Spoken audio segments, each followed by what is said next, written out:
السلام عليكم ورحمة الله. أهلا بيكم يا أحلى وأغلى وأجمل متابعين ومشتركين مطبخ ماجي وجوجو. أهلا بيكم في فيديو جديد. شايفين الفرخة العسل دي؟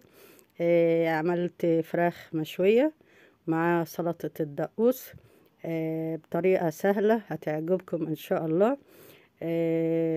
الفراخ دايبة دوب. شايفين عاملة ازاي؟ ما شاء الله. ده حتى وانا بطلعها من الصينية شايفين هي اتفكت من بعضها من كتر التسوية بتاعتها. شايفين عاملة ازاي؟ اللحم زبدة واللحم ابيض ازاي وجميل. طريقة سهلة مشوية هتعجبكم ان شاء الله، لا دخنة ولا اي حاجة خالص. اللي حابب بقى يحط اللي هي فحمة، بس انا ما بحبش بصراحة الموضوع بتاع الفحم والدخنة ده، بحبها كده يعني إيه طبيعي زي ما هي. والوقتي قبل ما نقول على المقادير وطريقة التحضير معاكم، نسيت اقول معاكم ماجدة عبد الرازق وايه. يلا نبدأ. كده انا عندي فرخة اهي، جبت فرخة وبحاول طبعا بعد ما اتغسلت واتنقعت في المحلول بتاعها بحاول اقطعها بقى من قدام عشان افردها. طبعا الفرخة كانت معصلجة معايا لان انا بصراحة بخاف من السكينة، فكنت عاملة حذر يعني من السكينة عشان ما تعورش، لان ليا معاها قصص السكينة دي. فكنت ايه بحذر يعني ايه، ما كنتش ماسكاها قوي، كنت خايفة. فالمهم يعني هي اخيرا اتفتحت اهي.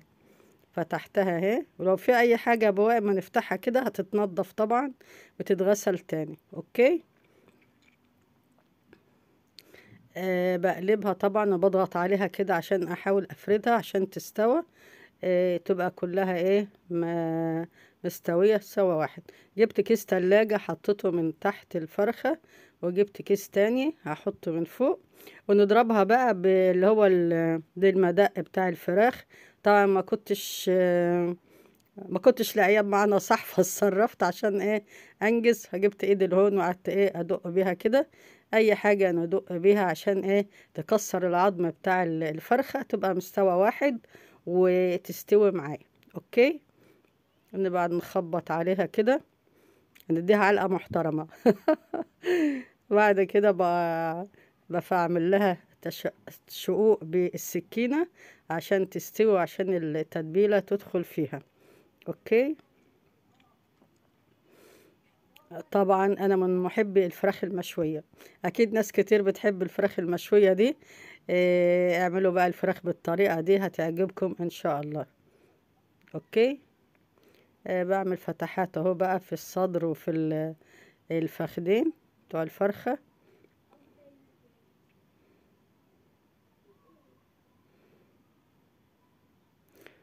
طبعا الفراخ المشويه بتبقى اكله سهله. عملت معاها رز بسمتي وصلصة الدقوس دي. طبعا كان تحفة. ده بقى في الصينية اللي انا هسوي فيها، فقلت اعمل فيها التتبيلة بالمرة عشان ما اوسخش كذا حاجة. ضربت 2 طماطماية في الخلاط. بعد كده حطيت عصير بصل، ده عصير بصل.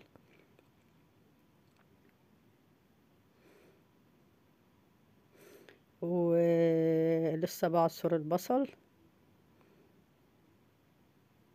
بعد كده هحط عصير ليمون. طبعا انتوا لو حابين تحطوها الفرخة في كيس في التتبيلة، بس انا قلت ايه يعني عشان ما نوسخش مواعين كتير، وانتوا عارفين الدنيا برد والواحد ايه يعني ايه يخفف شوية في المواعين. حطيت معلقتين كاتشب. لو عندك باربيكيو حطي، بيدي تست حلو برضو. التوابل بقى ملح فلفل زعتر روزماري بهارات فراخ وفلفل اسود. اوكي. ونقلب كله مع بعضه عشان كل المقادير تتجانس مع بعض. وزعتر، قلت لكم انا زعتر. نحط معلقه زيت بقى عشان تدي لمعه للفرخه، ونقلب كله مع بعضه.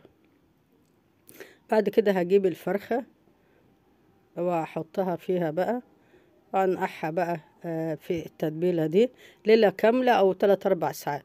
وافضل بقى ايه احاول ادخل التتبيله في الشقوق بتاعه الفرخه خلي التتبيلة او الفرخة تتشرب كويس من التتبيلة دي. طبعا عارفين اكل البيت بيبقى احلى من اكل من بره. انتوا عارفين الوقت الحاجة غالية، وكمان ما نضمنش الجودة بتاعت الحاجة اللي بره. فنعمل الحاجة في البيت بتبقى انضف طبعا واحلى من بره، وحاجات انت عاملاها بايدك.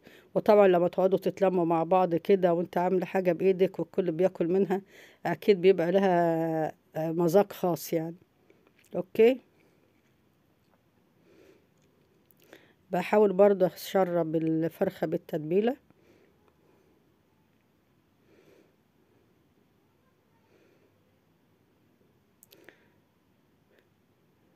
بعد كده هغطيها. اغطيها بقى بستريتش فويل، واحطها في التلاجة لغايه ما اجي ايه اسويها. اوكي.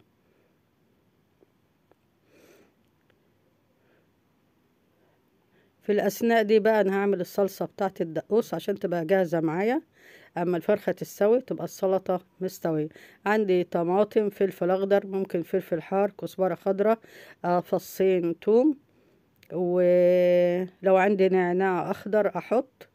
عندي جبت الكبة وضربت أحط الطماطم والكزبرة والثوم والفلفل الأخضر. دي ما بتحطلهاش مية أمارات. أوكي. صلصة جميلة بتبقى جنب المشويات، جنب المندي، الرز البخاري، الكبسة، بتبقى حلوة قوي مع الأكل الخليجي. أوكي. أنا حطيت جزء من الطماطم وبضرب في الكبة.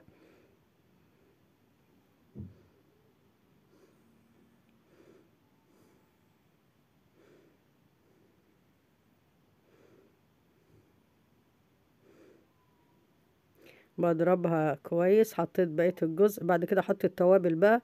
عندي معلقة خل، حطيت ملح، كمون، حط كمون وعصير ليمون، ونقلب.